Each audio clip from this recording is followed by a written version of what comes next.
اپنے تحریروں میں آپ مجھے بدنام کرنے کی کوشش نہ کرتے، اپنے تحریروں میں آپ مجھے ماں بہن کی گالیاں نہ دیتے، اپنے تحریروں میں آپ مجھ پر الزامات نہ لگاتے، بہتان نہ لگاتے اپنی کتاب پر، اپنی کتاب میں اگر آپ مجھے ٹارگٹ نہ کرتے تو میرا کام کیا تھا کہ میں آپ کو بد زبان کہوں؟ بسم اللہ الرحمن الرحیم، السلام علیکم ورحمۃ اللہ وبرکاتہ۔ میرے واجب الاحترام دوستو، جب بھی آپ کسی مسئلہ پر یک طرفہ غور اور فکر کرو گے تو ہمیشہ اس کا نتیجہ آپ الٹا ہی نکالو گے، اور جب ہی کسی مسئلہ پر آپ تحقیق سے کام لے کر دو طرفہ اس مسئلے کی تحقیق کر کے آپ نتیجہ نکالو گے تو تب آپ صحیح اور درست نتیجہ نکال سکتے ہیں۔ تو اس کی حقیقت تو یہ ہے کہ دراصل دیکھیے کہ مناظرہ ہوا تھا جن حضرات کا، وہ دونوں میرے اساتذہ کرام میں سے ہیں۔ میں اساتذہ کرام کے کام میں کبھی بھی کام نہیں رکھتا، وہ بڑے ہیں اور وہ خوب جانتے ہیں مجھ سے، لیکن جب بھی کوئی انسان اساتذہ کرام کی طرفداری کر کے اساتذہ کرام کو اپنا ذریعہ بنا کر میرے اوپر حملہ کرے، مجھے اپنا ٹارگٹ بنا کر میرے بارے میں بہت کچھ برا بالا کہے، تو تب انسان مجبور ہو جاتا ہے جواب دینے کے لیے۔ لیکن تب بھی ہم نے صبر سے کام لیا کہ بھائی چھوڑیے، اس نے ہمارے استاذ کو اپنا واسطہ بنا کر، ان کو اپنا ذریعہ بنا کر ہمارے اوپر اس نے حملہ کیا، ہمارے ذاتیات پر اس نے حملہ کیا، لیکن پھر بھی ہم خاموش رہے۔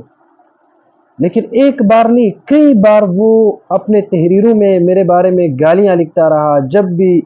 میں کوئی پوسٹ کرتا یا کوئی ویڈیوز بناتا، کہیں مناظرہ کرتا،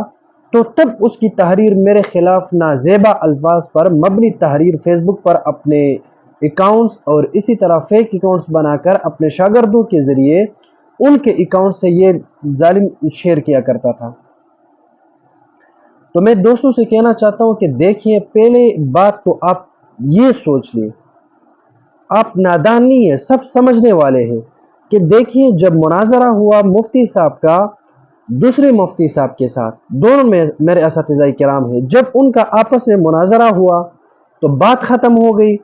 لیکن نہیں، ساجد نقشبندی کو اپنی دکانداری کی فکر ہوئی تو اس نے جلدی سے کتاب لکھی۔ لیکن مجھے کیا لینا دینا ہے ان کی کتاب سے، چاہے وہ 1000 کتابیں لکھے، مجھے کیا تکلیف ہے، کوئی بھی نہیں ہے۔ لیکن اس نے کتاب لکھی مناظرہ کے اوپر، مناظرہ میں متکلم تو میں نہیں تھا، مناظرہ میں صدر المناظر تو میں نہیں تھا، مناظرہ میں معاون تو میں نہیں تھا، اس کے باوجود، سب کچھ جاننے کے باوجود اس نے اپنی کتاب کے ابتدائی صفحات پر میرے خلاف کچھ لکھا ہے۔ میں ان کو بتانا چاہتا ہوں آپ کا مسئلہ جو ہے وہ مجھ سے ہے، کوئی ذاتی مسئلہ ہے، کوئی ذاتی دشمنی ہے آپ کے مجھ سے، مجھے ظاہری بتا دے کہ بھائی مجھے آپ کے ساتھ دشمنی کرنی ہے یا آپ کے ساتھ میرا کوئی ذاتیات ہے تو میں بھی سوچ لوں گا۔